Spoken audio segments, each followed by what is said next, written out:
buhi ko karon nga alao, kay gisupak na ko ang palao.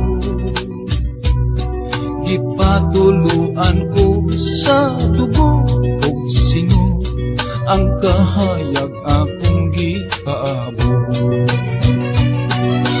Bathala nga pagbubuot sa tanan, ihatag na ang kaangayan.